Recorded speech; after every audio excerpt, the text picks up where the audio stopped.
friends, I am Sumit and welcome to my channel Sumit Sir's Harshit Academy। आज हम 5th number का सम of exercise 1.2 देखने वाले हैं। इस सम में हम पढ़ते हैं, पहले सम में क्या लिखा है। Check whether 6n can end with the digit 0 for any natural number n। n का वैल्यू, ये जो पावर है उसका वैल्यू अगर कोई भी नेचुरल नंबर में है। अब नेचुरल नंबर क्या है वो मैं आपको समझाता हूं। नेचुरल नंबर मींस 1 से चालू होके अप टू इंफिनिटी। यानी नेचुरल नंबर में हम नेगेटिव इंटीजर्स नहीं लेते और जीरो नहीं लेते। अगर जीरो भी लेना हो तो उसे हम होल नंबर्स बोलते हैं। आपकी इंफॉर्मेशन के लिए सिर्फ होल नंबर्स मींस 0 से चालू होके 1 2 3 अप टू इंफिनिटी, उसको हम होल नंबर्स बोलते हैं। ठीक, अभी इसमें ऐसा दिया गया है कि n का पावर 1 से लेके 1 2 3 4 कुछ भी ले सकते। अगर हो कुछ भी ले हम, तो आप ये हमें बताइए कि ये जो है इसका आंसर के लास्ट डिजिट 0 आएगा कि नहीं आएगा। समझ आया? n अगर हम 2 लेते हैं तो इसका आंसर के एंड में 0 आएगा कि नहीं आएगा। ठीक है, अगर हम n इक्वल टू 1 2 3 ऐसा लेते हैं तो हम इजीली लिख सकते हैं कि 0 नहीं आता है।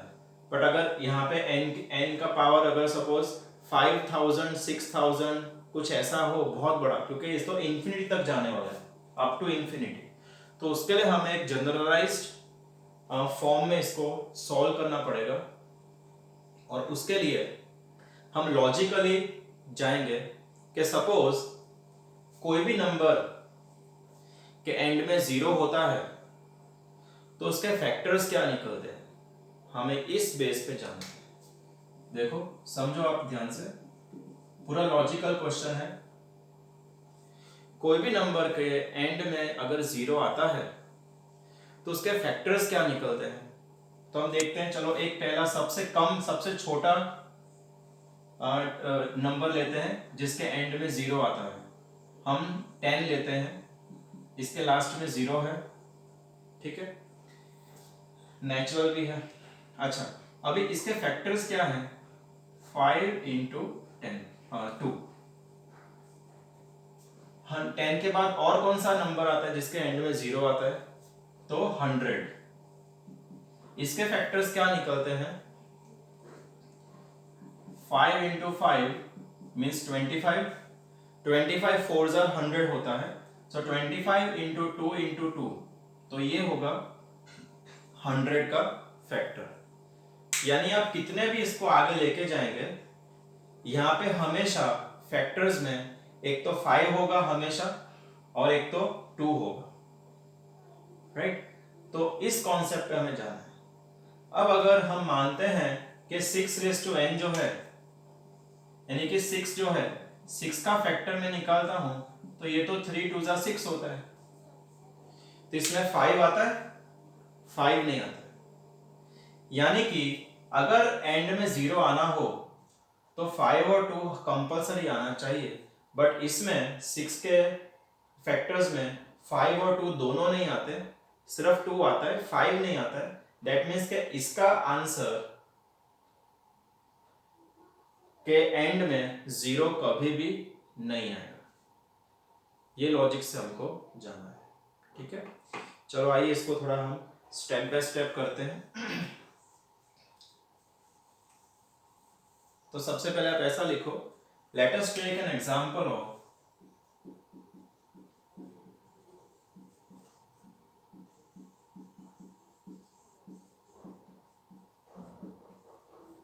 let us take an example of a number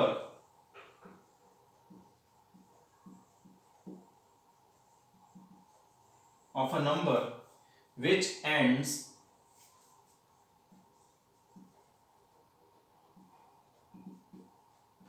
with 0। तो हमने वही लिए नंबर्स के 10 लिया जिसके एंड में 0 आता है, 100 लिया जिसके एंड में 0 आता है, बट फैक्टर्स देखोगे तो 5 और 2 दोनों फैक्टर्स आते हैं। 5 के नंबर्स 5 2 भी हो सकते हैं, 3 भी हो सकते हैं, कितने भी हो सकते हैं, 2 भी एक से ज्यादा कितने भी हो सकते हैं, बट एटलीस्ट 5 और 2 तो आना ही चाहिए। बट अभी ये फैक्टर देखने के बाद हम ऐसा लिखेंगे कि here it is clear that there must be, यानी कि the numbers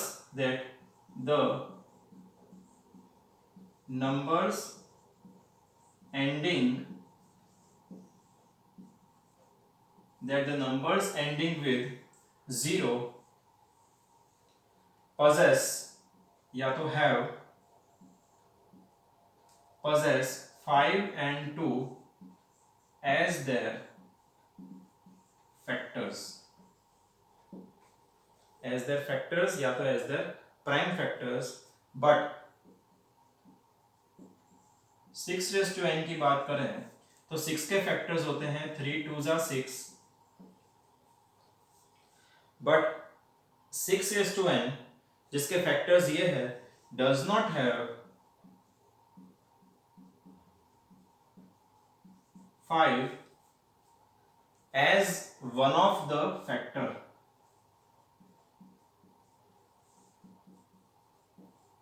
as one of the factor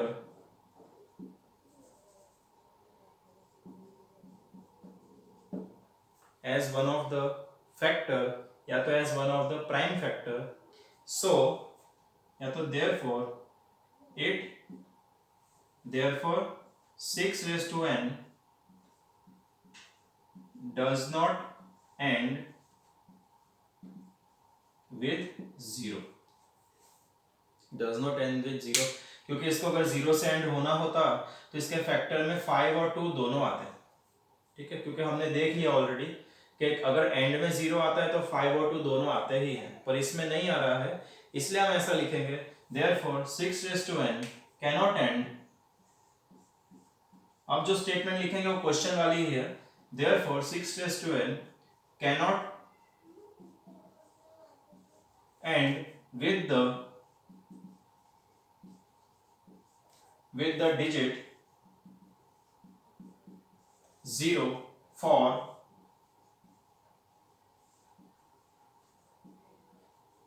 any natural number n। ख्याल है?